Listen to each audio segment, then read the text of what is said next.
नमस्कार, कसे आहात तुम्ही सगळे? ऑस्ट्रेलियन टीमनी पद्धतशीरपणे क्रिकेट खेळून लागोपाठ दुसरा कसोटी सामना जिंकलेला आहे. ॲशेसच्या 5 टेस्ट मॅचच्या सिरीजमध्ये 2-0 अशी दणकट आघाडी घेतलेली आहे.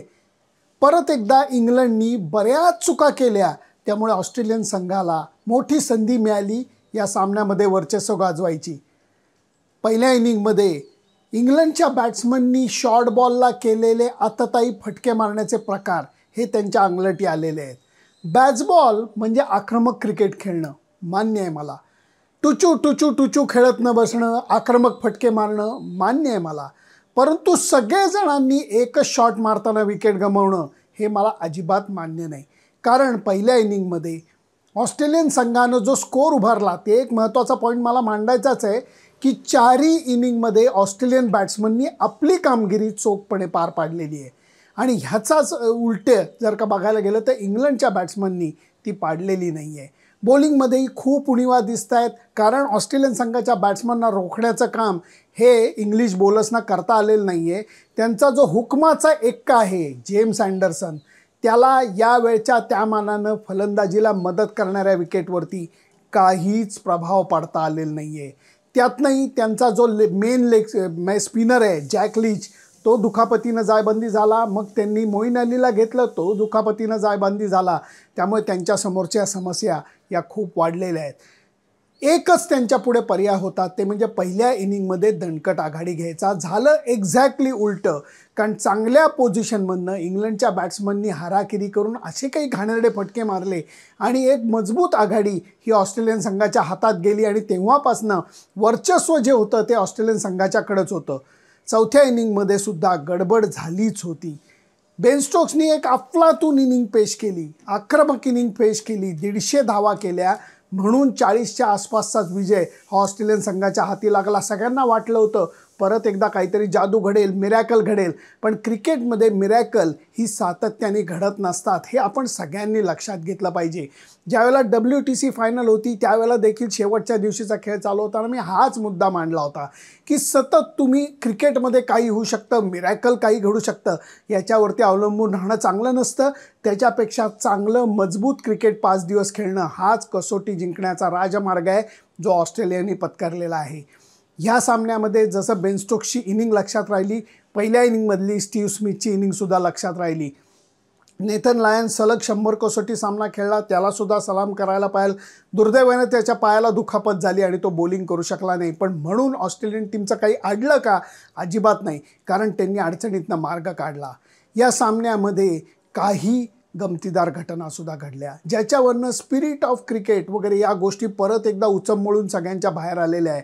जॉनी बेस्टो हा बॉल सोडून दिला, 1 सेकंद त्यांनी पाय जो आहे तो टॅप केला क्रीजमध्ये आणि नंतर तो फिरायला पडल्यासारखा बाहेर पडला. ॲलेक्स केरीनी बॉल टाकला, स्टंपाला लागला आणि त्याला स्टंप आऊट दिलं गेलं, रनआउट नाही, कारण जॉनी बेस्टो रन काढायचा प्रयत्न करत नव्हता. नियमांची जर का गोष्ट करायला झाली तर येस, अगदीच बरोबर आहे की जॉनी बेस्टोनी ओव्हर अंपायरनी कॉल केल्याशिवाय क्रीज सोडायला नाही पाहिजे. त्यामुळे पहिली गोष्ट म्हणजे इंग्लंडचे जे सपोर्टर्स आहेत त्यांनी अगदी धाय मोकलून रडायची काहीच गरज नाही आहे, कारण नियमांच्या ह्याच्यामध्ये इंग्लिश प्लेयर्सनी बरोबर केलेलं नाही आहे. मला एक जुना कसोटी सामना आठवतो, जेव्हा इयान बेलनी बाउंड्री लाईनच्याकडे बॉल मारला होता. बाउंड्री लाईनच्या अलीकडे एवढा बॉल चक्क थांबलेला होता. इयान बेल आणि त्याच्या सहकार्याला वाटलं होतं बाउंड्री गेलेली आहे आणि त्यामुळे ते निवांत मिड विकेटमध्ये गप्पा मारत होते. दोघंजणं विकेटवरती मध्ये येऊन गप्पा मारत होते. भारतीय फिल्डरनी बॉल पकडला, थ्रो केला, धोनीनी रनआउट केला आणि त्याच स्ट्रोकला अक्षरशः टी टाईम झालेलं होतं. टी टाईम झाल्यानंतर सगळीकडे बोंबाबोंब झाली की अरे काय हे काय आऊट करण्याची पद्धत, कारण इयान बेलला वाटलं ती बाउंड्री आहे. परत चूक इयान बेलचीच होती, कारण बाउंड्री गेलेली नसताना त्यांनी गृहीत धरलं होतं की बाउंड्री गेली आहे. माझ्या मते त्यावेळेला सगळ्यांनी एवढी आरडाओरडी केली, टी टाईम झाली.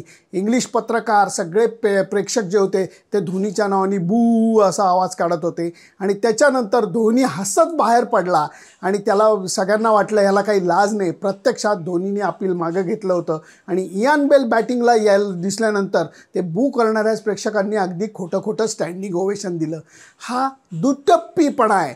त्या सामन्यामध्ये जेम्स अँडरसननी त्याच ग्राउंडवरती रवींद्र जडेजाला धक्का दिलेला होता मागणं त्या गँगवेमध्ये आणि त्याच्यावरनं खूप गदारोळ माजलेला होता. धोनीला केवळ एन श्रीनिवासन यांनी सांगितलं की आपल्याला ह्याच्यात वाकड्यात जायचं नाही आहे, म्हणून धोनी किंचित 2 पावलं मागं आला, नाहीतर धोनी हँडरसनला सोडायला तयार नव्हता.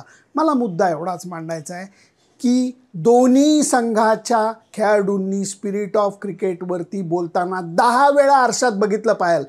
ऑस्ट्रेलियानी बोलावं, स्पिरिट ऑफ क्रिकेटविषयी ऑस्ट्रेलियन प्लेयर्सनी बोलावं, हे सुद्धा मला ऑब्जेक्शन घेण्यासारखं वाटतं. कारण 1000 वेळा त्यांनीसुद्धा लक्ष्मण रेषा पार केलेली आहे. इंग्लिश लोकांना नियम पाळणं खूप आवडतं, परंतु याच नियमांवरती बोट ठेवून जेव्हा ते क्रिकेट फील्डवरती चुकीच्या गोष्टी करतात. लास्ट इयर ग्रंथोम हा जो न्यूझीलंडचा प्लेयर आहे त्याला अशा टाईपचंच रनआउट किंवा स्टंप आऊट हे इंग्लिश प्लेयर्सनीच केलेलं होतं आणि त्यावेळेला नियमांवरती त्यांनीसुद्धा बोट ठेवलेलं होतं. त्यामुळे स्पिरिट ऑफ क्रिकेट एका बाजूला आहे, नियम पाळणं हे एका बाजूला आहे. आता अजून एक गोष्ट मांडतो. सामना संपला आणि त्याच्यानंतर ऑस्ट्रेलियन टीम ही लॉर्ड्सच्या ड्रेसिंग रूममध्ये परत जात होती. ती लॉर्ड्सची ड्रेसिंग रूमच्या मध्ये एक लॉंग रूम आहे, लॉर्ड्सची लॉंग रूम आहे, ज्याच्यामध्ये हे सगळे सो कॉल्ड जाणकार लाईफ मेंबर बसतात. त्यांनी काल ऑस्ट्रेलियन टीमला जबरदस्त हुरियो उडवली, त्यांना बू केलं आणि त्यांचं स्वागत करण्याच्या ऐवजी त्यांनी अशा पद्धतीने त्यांना ट्रीटमेंट दिली. मला एक गोष्ट विचारायची आहे, लॉर्ड्स म्हणजेच मेरीलेबोन क्रिकेट क्लब हा एक क्लब आहे. प्लीज लक्षात घ्या, असोसिएशन वगैरे काही नाही, हा एक क्लब आहे. या क्लबकडे क्रिकेटच्या रूल्सची मालकी आहे, लक्षात घ्या तुम्ही. मग जर तेच नियम पाळून ऑस्ट्रेलियन टीमने इंग्लिश बॅट्समनला आऊट काढलं तर जे तुम्ही क्लब म्हणून मिरवता की we are custodians of the rules of cricket, त्यांनाच तुम्ही धक्का देता. त्यामुळे हे लॉर्ड्स जे प्रकरण आहे ते जरा अंगाबाहेर जातं. पहिली गोष्ट तुम्हाला सांगतो, लॉर्ड्स एवढं जे मिरवतं तो क्लब आहे जसं मी म्हणलं तसं, आणि त्याच्यामधलं जे ग्राउंड आहे ते गोल आकाराचं नाही आहे, पहिली गोष्ट. दुसरी गोष्ट, त्याला पॅव्हलियनच्या डाव्या बाजूनी म्हणजे पॅव्हलियनला जर का पाठ करून तुम्ही उभे राहिलात तर तुमच्या डाव्या बाजूनी उजव्या बाजूला व्यवस्थित स्लोप आहे, एवढी व्यवस्थित घसरण आहे जी विकेटवरती सुद्धा थोडी असते. त्याच्याविषयी टीका करण्याचं सोडून द्या. सगळे कॉमेंटेटर्स कौतुकाने how bowlers is going to use that slope म्हणून कौतुक करत बसतात, मला अजिबात पटत नाही. साईड स्क्रीन जो आहे त्याच्या खाली प्रेक्षक बसतात, मान्य आहे ते प्रेक्षक शिस्त पाळतात, त्यांना क्रिकेटची जाण आहे असं ते म्हणतात, परंतु हे गोष्ट जर का दुसऱ्या देशामध्ये केली तर बोंबाबोंब करतात. त्यामुळे या सगळ्या गोष्टींच्यापेक्षा अजून एक शेवटचा मुद्दा मांडतो. या क्लबला त्या होम ऑफ क्रिकेटचा संपूर्णपणे माज आहे आणि त्यामुळे ते कार्यालय असं आहे की जिथं तुम्ही लग्न करण्यासाठी या, म्हणजे कुठला तरी कसोटी सामना म्हणा, वर्ल्ड कपचा सामना म्हणा, ते या, पण ते झाल्यानंतर लगेच तुम्ही इथनं जा. त्यांचा ॲटिट्यूड हा खूप खराब असतो, उर्मटपणाचा असतो. मान्य करेन मी की मी पहिल्यांदा कधी गेलो होतो तर 83-84 साली लॉर्ड्सला गेलो होतो, भारावून गेलो होतो. त्याच्यानंतर या वागणुकीमध्ये लक्षणीय बदल झालेला आहे, टोन डाऊन झालेले आहेत, पण तरीही अजून ती जी एक किनार असते माझाची ती अजिबात गेलेली नाही आहे. या सगळ्याचा जर का विचार केला तर लॉर्ड्सचा गवगवा किती करायचा. एक काळ असा होता की लॉर्ड्सवरतीच म्हणजे एका क्लबच्या आवारामध्ये इंटरनॅशनल क्रिकेट काउन्सिलचं ऑफिस होतं, भाड्याने दिलेलं. विचार करा तुम्ही, पेरेंट बॉडी कोण? इंटरनॅशनल क्रिकेट काउन्सिल क्रिकेटची, आणि त्यांचं ऑफिस कुठे? त्या लॉर्ड्सच्या एका कोपऱ्यामध्ये. जगमोहन दालमियांनी या गोष्टीला सुरुंग लावला आणि ऑफिस जे आहे ते तिकडनं घेऊन ते दुबईला घेऊन गेले, कारण तिथेही लोक ओरडत होती भारतात घेऊन नाही जायचं. दालमिया म्हणाले भारतात म्हणलं तरी कमी, जगाच्या मध्यभागी आपण ऑफिस करूया की जेणेकरून सगळ्यांना ते सोपं पडेल. दुबईच्या प्रशासनानं पायघड्या घातल्या आणि सर्व फॅसिलिटीज उपलब्ध करून दिल्या आणि दालमियांनी तातडीने ते कार्यालय तिथनं हलवलं, म्हणून बरं झालं. या सगळ्याचा जर का विचार केला तर हे लॉर्ड्स प्रकरणाचा आपण हा किती करायचा हा विचार केला पाहिजे. कारण काल त्यांच्याच मेंबरनी विजेत्या संघाचं कौतुक करण्याच्या ऐवजी त्यांना बू केलं. का तर जे नियमांवरती तुम्ही कॉलर ताट करता ते नियम पाळून तुमच्या बॅट्समनला आऊट केलं म्हणून.